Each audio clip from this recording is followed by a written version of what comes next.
ሰላም እንዴት ናችሁ? ደህና ናችሁ ወይ? አህለን ወሰህለን እንኳን ደህና መጣችሁ። ባለፈው ስለ ኤርፖርት የሰራሁት ቪዲዮ ቢኖርም የዛሬው ትንሽ ለየት ያለ ነው። በጣምም ደግሞ ዝርዝር ያለ ነው። ተሳፋሪ የሆነ ሰው ኤርፖርት ደርሶ ኤሮፕሌኑ ላይ እስከሚወጣ ድረስ ምን ማድረግ እንደሚችል ወይም ማድረግ እንደሚገባው የሚገልጽ ነው። ይህም ደግሞ በዚህ ጥያቄ ላይ ተመስርቶ ነው። የኔ ቆንጆ እህት ዘመንሽ ይለምልም። እባክሽ ለእኔ ኤርፖርት አካባቢ የሚደረጉትን ነገሮች ስሪልኝ። ወደ ሀገር ልገባ ስለሆነ እንዳልደነጋገር እርጅኝ እባክሽ። ይህ ቪዲዮ ከአንድ ከሁለት በስተቀር ብዙም የአረብኛ ቃላቶች የሉበትም። ዓላማዬ አንድ ሰው ኤርፖርት ደርሶ ኤሮፕሌኑ ላይ እስከሚወጣ ድረስ ምን ማድረግ እንዳለበት ለማሳወቅና ለመርዳት ነው። አይ እኛ ይሄንን አንፈልግም፣ አረብኛ ብቻ ለመማር ነው የምንፈልገው የምትሉ ካላችሁ ከአሁኑ መሄድ ትችላላችሁ።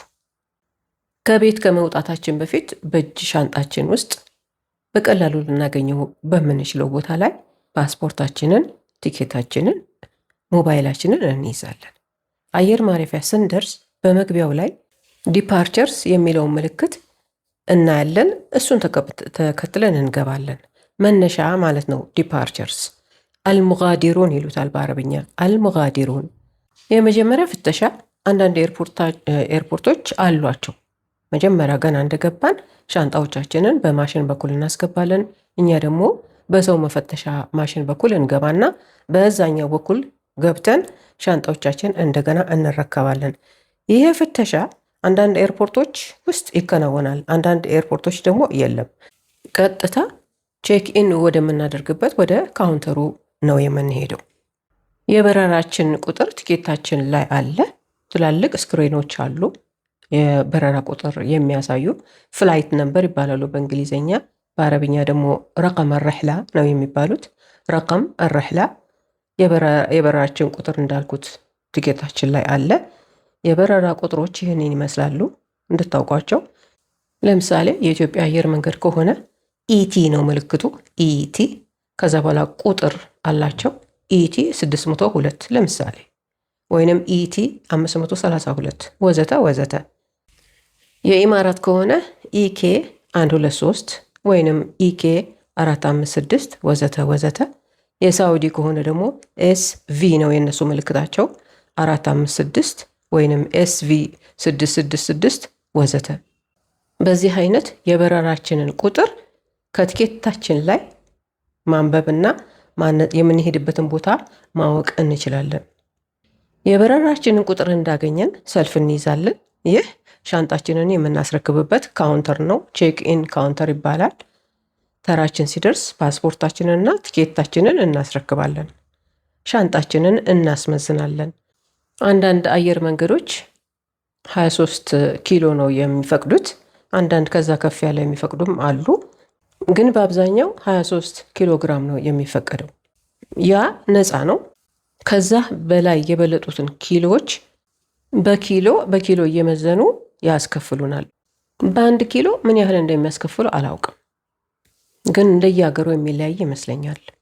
ሌላው አስፈላጊ መረጃ ደግሞ አንድ ሻንጣ ወይንም አንድ ካርቶን 32 ኪሎ ግራም ብቻ ነው መሆን ያለበት። ከዛ በላይ ከሆነ ሻንጣችንን በአደባባይ ከፍተን ሚዛኑ 32 ኪሎ ግራም እስከሚደርስ ድረስ ዕቃ ከውስጡ እናወጣለን። እኔም ራሴ ደርሶብኛል። ብዙ ደግሞ የደረሰባቸው ሰዎች አይቻለሁ። በእውነት በጣም ያስጠላል። ማስጠላቱ ብቻ እኮ አይደለም፣ ሰው ካሌለን የሚቀበለን የሚወስድልን ሰው ካሌለን በቃ እዛው ዕቃችንን እዛው ጥለነው የምንሄደው ማለት ነው። ስለዚህ በዚህ ላይ መጠንቀቅ ያስፈልገናል። በእጅ የሚያዝ ሃንድ ኬሪ የሚባል ሻንጣ ደግሞ አለ። ይህ አውሮፕላን ውስጥ ይዘነው የምንገባው ሻንጣ ነው። እስከ 7 ኪሎ ድረስ ይፈቀዳል። ያም ከዛ እንዳያልፍ መጠንቀቅ አለብን። አንዳንድ ጊዜ አውሮፕላኖች በጣም ብዙ ሸክም ሲኖራቸው በእጅ የሚያዙ ሻንጣዎችን እየመዘኑ ከ7 ኪሎ በልጠው የሚገኙትን አውሮፕላን ውስጥ አያስገቧቸውም። ማለት ከኛ ጋር አያስገቧቸውም፣ ዕቃ ውስጥ ይጨምሯቸዋል። ይህንን ከጨረስን በኋላ አሁን እንግዲህ ያለነው ቼክ ኢን ካውንተር ላይ ነው። ሻንጣዎቻችንን መዝኖ የሚያስገባልን የኤርፖርት ሰራተኛ ፓስፖርታችንን ስታምፕ ይመታበታል፣ ቲኬታችንን ቼክ ያደርጋል። በሻንጣዎቻችን ላይ ደግሞ ባጌጅ ክሌም የሚሏቸው ትናንሽ ወረቀቶች አሉ። እነሱን ይለጥፍባቸዋል። የእነሱን ኮፒ ደግሞ ለእኛ ይሰጠናል። በጣም ተጠንቅቀን እነዚህን ወረቀቶች መያዝ አለብን። ምክንያቱም መድረሻችን ላይ ሻንጣችንን ስንረከብ ሻንጣዎቻችንን ለማወቅ ይረዳናል። ያም ደግሞ ካልሆነ ሻንጣዎች ቢዘገዩ፣ ሻንጣዎች ቢጠፉ በነዛ ወረቀቶች ነው መፈለግና ማግኘት የምንችለው። ፕሮሰሱን ስንጨርስ ሰራተኛው ቦርዲንግ ካርድ ወይንም በአማርኛ መሳፈሪያ ካርድ ብለን ልንጠራው የምንችለውን ነገር ይሰጠናል። እሱ እንደ ካርድ አይነት ረዘም ያለ ካርድ ነው። በዚህ ካርድ ላይ የበረራው ሰዓት ስንት እንደሆነ፣ የትኛው በር ላይ መገኘት እንዳለብን፣ የመቀመጫችን ቁጥር ሁሉ ተጽፎበታል።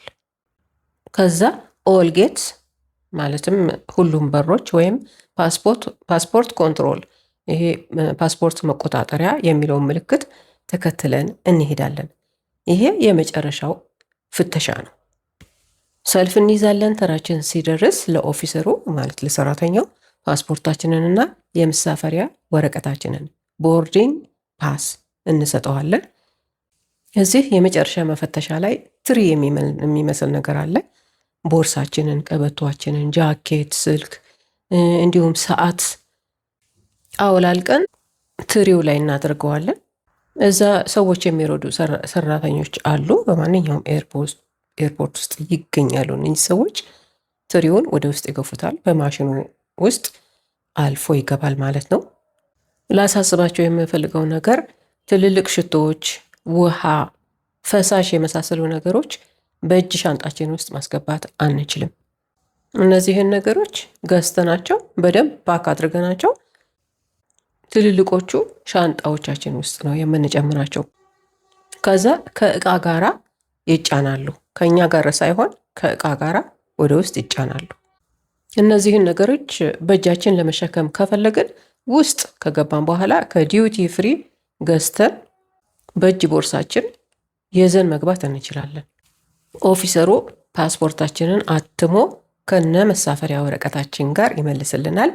በሩን አልፈን ትሪው ላይ ያደረግናቸውን እቃችንን ወስደን ወደ መሳፈሪያችን በር እንሄዳለን። ቀደም ብዬ እንደነገርኳችሁ በመሳፈሪያው ካርድ ቦርዲንግ ፓሱ ላይ የበራችን ቁጥር ተጽፏል። ለምሳሌ ጌት B5 ለምሳሌ ነው የሚላቸው፣ ወይንም ጌት B16 እንዲህ ተብሎ ተጽፏል። ምልክቶችን ተከትለን ወደ ምንሳፈርበት በር እንሄዳለን። እቃችንን ሰብሰብ አድርገን በጥንቃቄ መያዝ ጥሩ ነው። ኤሮፕሌን ላይ ከመውጣታችን በፊት ሽንት ቤት መሄድ፣ መዘገጃጀት፣ መጸዳዳት ጥሩ ነገር ነው። አሁን በራችን ጋር ደርሰናል። ቁጭ ብለን እንጠብቃለን። አንዳንድ ጊዜ በጣም አንዳንድ ጊዜ አልፎ አልፎ የመሳፈሪያችን በር ሊቀየር ይችላል። ግን ይሄ በጣም አልፎ አልፎ ነው። ይህ ሲደርስ በማይክሮፎን ይናገራሉ። እንዲህ አይነቱ በረራ ከዚህ ጌት ወደዚህ ጌት ተቀይሯል ይላሉ። ይህ ሲሆን ካልገባን አንዱን የኤርፖርት ሰራተኛ ጠርተን ቦርዲንግ ፓሳችንን አሳይተን መጠየቅ እንችላለን። የመጨረሻው ፕሮሰስ ወደ አውሮፕላን ውስጥ መግባት ነው። ቦርዲንግ ይባላል። ጥሪ ሲደረግ ሰራተኞቹ መሳፈር መጀመሩን ሲናገሩ ማለት ነው፣ ተሰልፈን ወደ አውሮፕላኑ መግባት እንጀምራለን። አሁንም ፓስፖርታችንን፣ መሳፈሪያ ወረቀታችንን በእጃችን በጥንቃቄ መያዝ አለብንና በተጠየቅን ቁጥር ለማሳየት እንዲመቸን። ልክ አውሮፕላኑ ላይ በሩ ላይ ስንወጣ ሆስቴሶቹ መቀመጫችን የት እንደሆነ ለማወቅ ቦርዲንግ ፓሳችንን፣ የመሳፈሪያ ወረቀታችንን ይጠይቁናል። ያዩና በዚህ ግቢ፣ በዛ ግባ እያሉ ይመሩናል።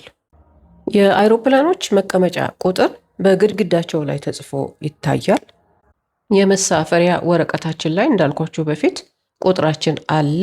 ያንንና ግድግዳው ላይ የተጻፈውን በማነጻጸር መቀመጫችንን ማግኘት እንችላለን። ከመቀመጣችን በፊት ግን ሻንጣዎቻችንን እላይ ካለው የእቃ ማስቀመጫ ቦታ እናስቀምጣለን። የእጃችንን ቦርሳ ደግሞ ከፊት ለፊታችን ካለው የወንበር ስር እናስቀምጣለን። ከዛ በቃ ዘና ብለን መጓዝ ነው ማለት ነው። በምንሳፈርበት ቀን ቀደም ብለን ኤርፖርት እንድረስ። ቢያንስ 3 ሰዓት ቀደም ብለን እዛ ደርሰን ከተደነጋገርን፣ የጠፋን መስሎ ከታየን ሳናፍር ሳንፈራ ዩኒፎርም የለበሱ የኤርፖርት ሰራተኞች ፈልገን ትኬታችንን በማሳየት እርዳታ መጠየቅ እንችላለን። እኛን መርዳት ስራቸው ነው። በደንብ ነው የሚተባበሩን። ስልካችንን ሙሉ ቻርጅ አድርገን የእጅ ቦርሳችን ውስጥ እናስቀምጠው። ልክ ስንፈልገው ወዲያውኑ አውጥተን መጠቀም እንችላለን።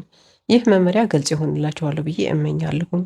መልካም ጉዞ ይሁንልሽ እላለሁ ለተጓዥዋ። ፈጣሪ ካንቺ ጋር ሆኖ አገርሽ በሰላም ያግባሽ። እወዳችኋለሁ። ባይ ባይ።